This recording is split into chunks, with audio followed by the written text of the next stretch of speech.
Shalom Bapak Ibu Saudara, berjumpa kembali dalam acara Pastoral Notes. Pada hari ini bersama-sama dengan saya, kita akan bersama-sama belajar kebenaran firman Tuhan yang saya beri judul Menjadi Agen Keselamatan. Sekali lagi, menjadi agen keselamatan. Setiap orang percaya yang telah diselamatkan dan telah ditebus oleh darah Kristus, dosanya telah diampuni dan telah menerima kehidupan yang kekal. Mereka memiliki tanggung jawab dan tugas sebagai agen keselamatan Allah bagi dunia. Keberadaan kita dimanapun Tuhan telah tempatkan, di sana Tuhan telah mengutus kita untuk menjadi wakilnya yang mencerminkan Kristus di dalam sikap, tingkah laku, perbuatan, pekerjaan, dan kehidupan iman percaya kita. Kurang lebih dari 17 tahun yang lalu Bapak Ibu Saudara, saya pernah bekerja pada sebuah keluarga yang belum percaya kepada Tuhan Yesus. Mereka begitu giat melakukan peribadatan keyakinan mereka yang sedang mereka anut pada waktu itu. Saya bekerja pada mereka selama 4 tahun. Dan selama 4 tahun itu saya pergunakan untuk berdoa bagi mereka. Berdoa bagi anak-anak mereka yang masih kecil. Saya melayani mereka, saya mengasihi mereka. Setelah 4 tahun itu Bapak Ibu Saudara, kami berpisah dan tidak ada sesuatu pun yang terjadi. Saya berpikir bahwa mungkin mereka tidak bisa diselamatkan oleh Tuhan dengan keberadaan saya di sana. Namun Bapak Ibu Saudara, sangat luar biasa. Pada tanggal 23 Maret tahun 2021 kemarin, beberapa minggu yang lalu, saya kaget mereka mengirimkan pesan kepada saya di media sosial. Mereka berkata bahwa pada saat ini mereka sudah percaya kepada Tuhan Yesus. Mereka sudah menerima Yesus sebagai Tuhan dan Juru Selamat selama 17 tahun Bapak Ibu Saudara. Ternyata doa saya dijawab oleh Tuhan, sangat luar biasa. Dan itu merupakan berita baik yang saya tunggu-tunggu selama ini Bapak Ibu Saudara. Ternyata Tuhan mengerjakan sesuatu dalam hidup mereka. Dan itulah yang menjadi tujuan Tuhan dalam kehidupan mereka. Supaya mereka diselamatkan, supaya mereka diberi hidup kekal, dan mereka tidak menjadi binasa. Firman Tuhan di dalam Yohanes 3 ayat 16. Karena begitu besar kasih Allah akan dunia ini, sehingga Ia telah mengaruniakan anaknya yang tunggal, supaya setiap orang yang percaya kepadanya tidak binasa, melainkan beroleh hidup yang kekal. Bapak Ibu Saudara, ayat ini merupakan ungkapan dari hati Allah dan tujuan Allah bagi dunia ini. Kasih Allah yang dibuktikan dengan kematian Kristus di kayu salib sangat cukup untuk semua orang, sangat cukup untuk seluruh isi dunia ini. Kasih Allah itu Bapak Ibu Saudara tidak pilih-pilih orang.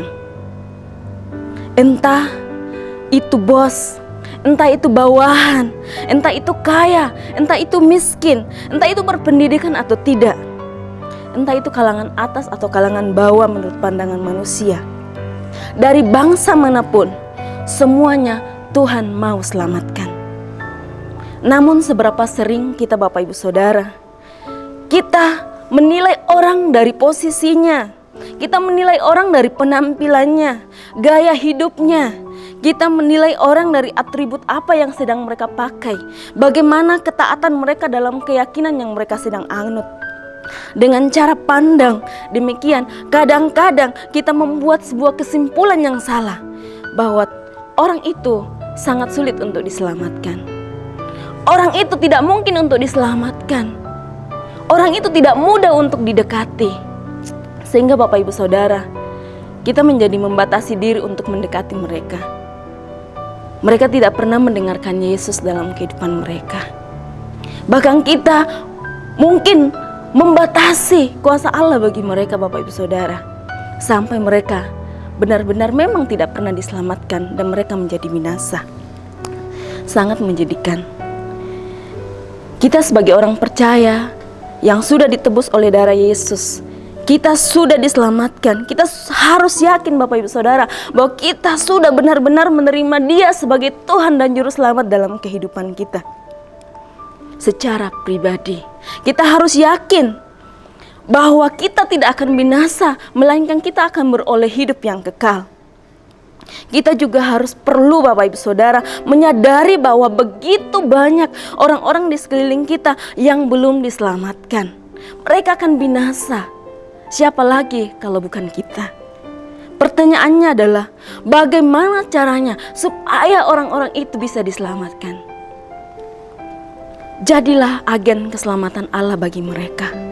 Bapak Ibu Saudara dan saya punya tanggung jawab, harus punya beban sebagai seorang agen yang membawa berita baik bagi mereka. Kita harus memancarkan kehidupan Kristus dimanapun Tuhan telah tempatkan kita. Bukan sekedar tentang apa yang kita katakan Bapak Ibu Saudara, tetapi tentang apa yang mereka lihat dan rasakan dari kehidupan kita.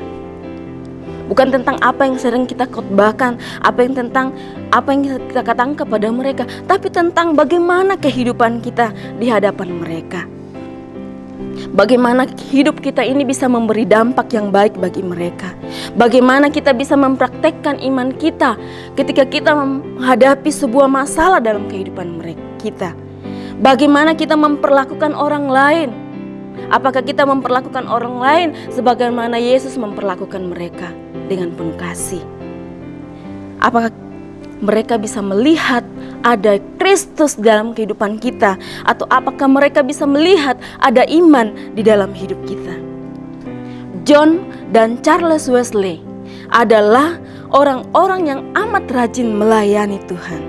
Pada suatu hari ketika mereka melalui lautan Atlantik dalam perjalanan mereka ke Amerika, mereka bertemu dengan bangsa Moravia dari Jerman. Di tengah-tengah perjalanan itu terjadilah badai yang membuat John dan Charles menjadi takut. Tetapi orang-orang Moravia itu bergandengan tangan sambil memuji Tuhan di tengah badai.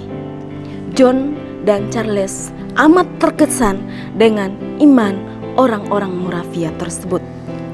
Sekembalinya dari Amerika, John dan Charles mengunjungi pertemuan bangsa Moravia di London. Pada tahun 1738, John dan Charles mengalami kebangunan rohani. Mereka menyadari bahwa begitu giat mereka melayani Tuhan, tetapi ternyata mereka belum mengenal dan menerima Yesus sebagai Tuhan dan Juru Selamat mereka secara pribadi dalam hidup mereka. Peristiwa itu mengubah pelayanan dan kehidupan mereka. Mereka mengalami kuasa Tuhan. John dan Charles menjadi pelayan Tuhan yang luar biasa. Mereka berkeliling di Great Britain sekitar 250.000 mil jauhnya di atas kudanya. Mereka berkhotbah lebih dari 40.000 kali dan Charles menulis tidak kurang dari 6.500 lagu-lagu gereja. Perubahan yang sungguh luar biasa. Dampak dari iman orang-orang Moravia membuat John dan Charles kembali menjadikan Yesus sebagai Tuhan dan Juru Selamat mereka secara pribadi. Mereka mengalami kebangunan rohani, mengubah pelayanan dan kehidupan mereka. Sekalipun Bapak Ibu Saudara, kita sudah mengaku kita percaya Yesus, kita sudah rajin melayani Tuhan, namun kita perlu cek kembali. Apakah kita sudah benar-benar menjadikan Yesus sebagai Tuhan dan Juru Selamat kita secara pribadi dalam kehidupan kita?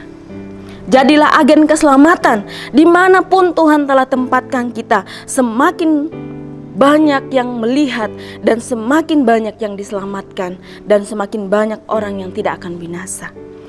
Saya akan tutup di dalam firman Tuhan 2 Korintus 3 ayat 3 mengatakan, karena telah ternyata bahwa kamu adalah surat Kristus yang ditulis oleh pelayanan kami, ditulis bukan dengan tinta tetapi dengan Roh Allah yang hidup, bukan pada lolo batu melainkan pada loh daging, yaitu di dalam hati manusia.